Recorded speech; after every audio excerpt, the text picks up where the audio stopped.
They say history began after the flood. But what if the real story is what happened because of it? Noah didn't just step off the ark with animals and a rainbow. He stepped into a new world, scarred, scorched, reset. And with him were the seeds of future civilizations, his three sons, Shem, Ham, and Japheth. From a central cradle, many believe it was Iran, perhaps even the Lut Desert or Nehavand region, they dispersed, not randomly, not as refugees, but with instruction and destiny. Shem stayed closest to the Middle East. His descendants became the builders of Assyria, Babylon, Persia, Arabia, and Hebrew lands. Ham went south into Africa, and his lineage would birth the dynasties of Egypt, Cush, Nubia, Punt, and later cross-combine with Shem's line to form Arab's year 0 to 2000 BC. Japheth traveled north and east, into the Caucasus, Europe, and even Asia. From him came the Aryans, the Greeks, Slavs, Scythians, and yes, the Chinese migration streams, year 0 to 2000 BC. It's not just biblical. Sanskrit, Sumerian, even Native American oral traditions echo a time when a great migration reshaped the planet. When tribes with advanced memory moved along ley lines, carrying with them something more valuable than technology, remembrance. Coded nations, but let's go deeper. Have you ever asked why ancient names repeat across distant continents? The Asherites from Shem founded the Assyrian Empire. The Madai from Japheth gave their name to Media and possibly Madagascar. The Put Canaan and Mizraim from Ham? They birthed Phoenicia, Libya, and Egypt. Even the strange, terrifying names from old texts, Gog and Magog, aren't mythical.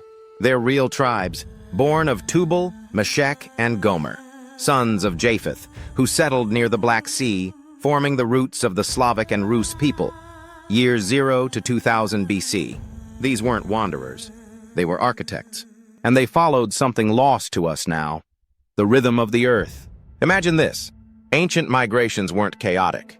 They were gridded, calculated, cosmic. Shem's descendants aligned their temples with Orion and Sirius. Ham's legacy appears in pyramidal sites stretching from Giza to Ethiopia, echoing sound harmonics. Japheth's people left behind stone circles and dolmens in Europe, mapped to the stars. Wherever they went, they built, but not just cities. They built memory structures, encoded with numbers, names, and celestial geometry. From Eridu to Shahri Sokhta, from Jiraf to Uruk, there are codes hidden in layouts, myths, and even the DNA of languages. Because these weren't just post-flood settlers. They were preservers of a pre-flood frequency. Have you ever wondered why some cultures, even now, seem to remember more? The answer might be in DNA resonance, not just genetics, but the spiritual genome. Shem's line carried the flame of prophecy through Abraham, Moses, and Jesus. Ham's carried the mystery schools from Thoth, Imhotep, and the Magi of Punt. Japheth's line held the cosmic calendar, kept alive in Nordic myths, Persian epics, and Asian cosmology. These weren't just people. They were keepers of keys. Now ask, why is this history so broken? Because if you trace your roots far enough, if you remember where you really came from, you'd realize something dangerous. You were never meant to be small. You were born of the lineages that survived the reset, that remembered the flood, that preserved the blueprint of a higher humanity, a humanity built not on kings and taxes, but on cycles, stars, and sacred sound. The legacy of Noah isn't just survival. It's encoding, it's seeding, it's activation, and that's the real reason they hid it. They scattered across continents. But each descendant of Noah carried with them a piece of a larger code. Not just memory, not just myth, but architecture. Start with Shem's lineage. From the ziggurats of Babylon to the Kaaba of Mecca, from Persepolis to Jerusalem. They aligned their cities with the constellations. Shem's line preserved the language of stars through geometry, numerology, and ritual timing. Every stone laid in Jerusalem was a sigil. Every pillar in Persepolis a tuning fork to divine resonance. And the names of prophets? Abraham, Idris, Isaac, Jacob weren't just men. They were frequencies, repeating patterns in a cosmic matrix. Then comes Ham's legacy, Egypt, Nubia, Carthage. They didn't build for power. They built to remember. Look at the pyramids, main structures at Giza, mirroring Orion's belt. Not for tombs, not for ego, but to lock in memory. Their walls spoke in glyphs, their temples encoded sound. The Book of the Dead? It's not superstition, it's a resurrection map. Even the Nubian pyramids, less known but just as aligned, hold references to celestial rebirth and the passage through gates of time. And then Japheth's bloodline. The builders of Stonehenge, Göbekli Tepe, dolmens of Korea, sacred spirals in Ireland, swastikas of Aryavarta, all marking solstices, lunar nodal shifts, and planetary cycles. These weren't pagans. They were timekeepers, observers of the Wheel of Ages. Their descendants became Celts, Aryans, Greeks, Slavs, but their memory is older than any flag or kingdom. It's encoded in patterns, runes, mantras, epic poems, yugas. Each carried a piece of the master grid, a map of time-space resonance. And this is the secret. The Earth is not just geography, it is an instrument. And these civilizations tuned it.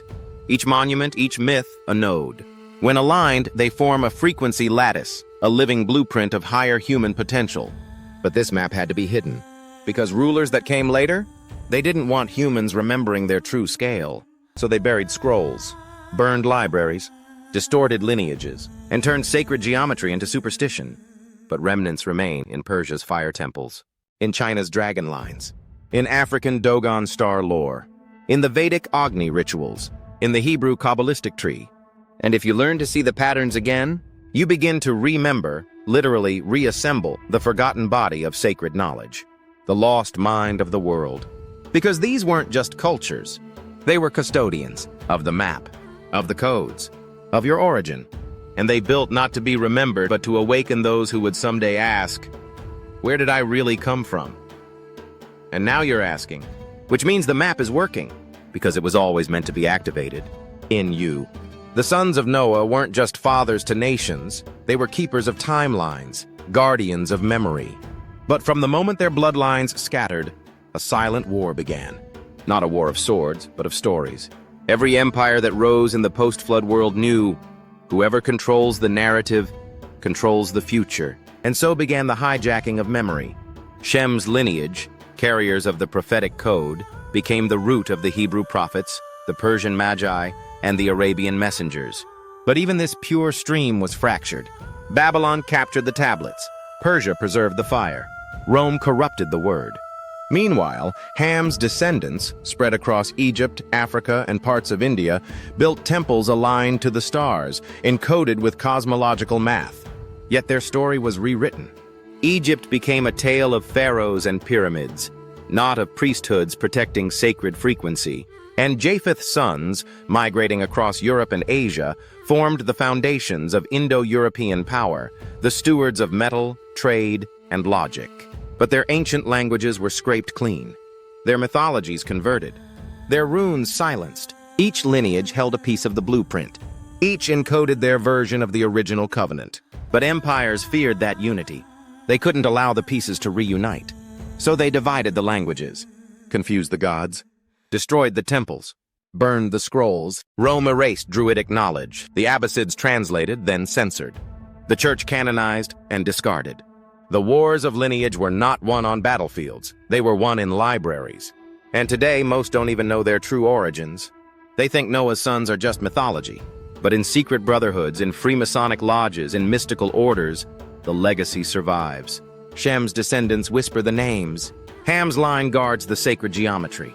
Japheth's blood still sings in harmonic structures. Yet we are told to forget, to treat all of it as story. But what if it's not story? What if it's code? The real war is not between nations.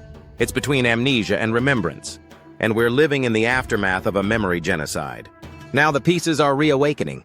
And when they connect again, everything changes. Are you ready to remember your lineage?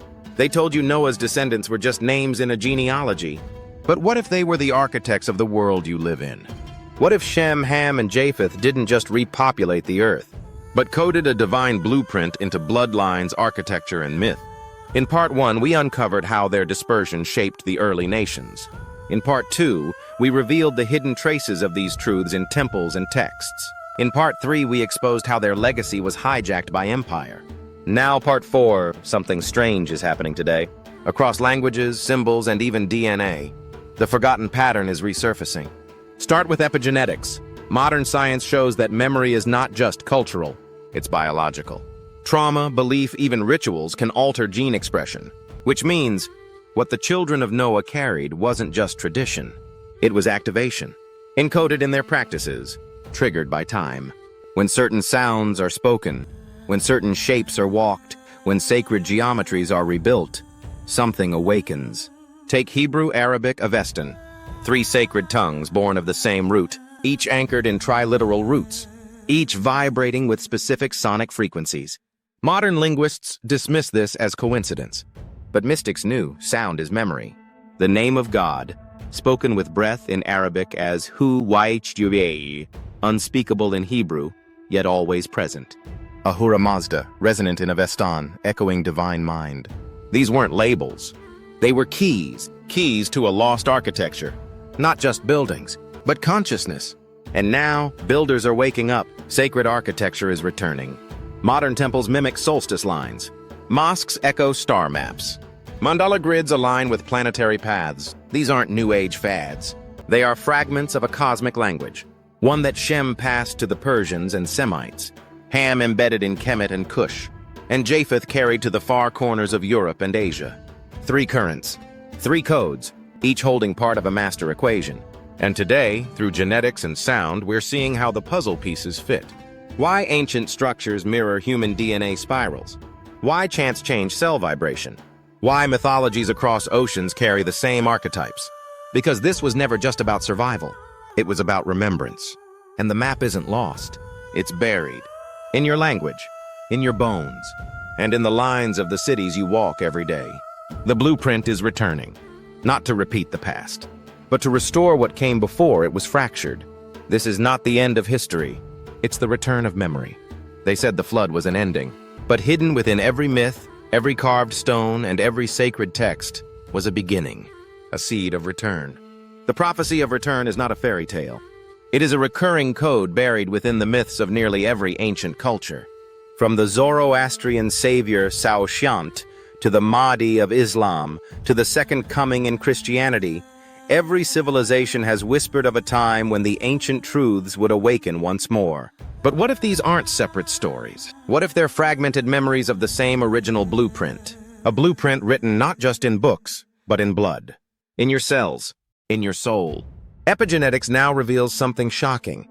Trauma, memory, and even beliefs can pass across generations. What if the memory of the flood, the dispersion of tribes, the loss of harmony, are still echoing inside you? Your very restlessness, your longing for something deeper, it might not be personal. It might be ancestral. The scattered descendants of Shem, Ham, and Japheth didn't just build nations. They seeded an encrypted map of return through language patterns that carry sacred phonemes, through architectural alignments that mirror constellations, through recurring dreams of a time before time. And in our era, this encryption is unraveling. The sacred codes once hidden in synagogues, temples, mosques, and pyramids are being decoded by people like you.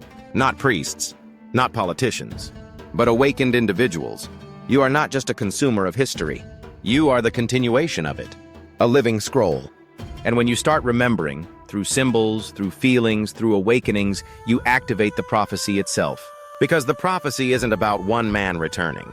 It's about many reactivating. A generation that carries the frequency of Noah's covenant. A lineage not just by blood, but by resonance.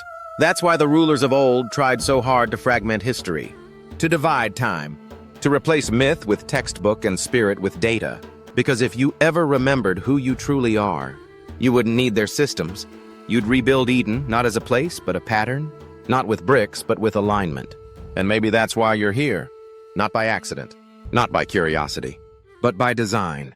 To carry forward what was never meant to be lost. To walk the path from myth to memory. And to remember that the prophecy of return was always about you.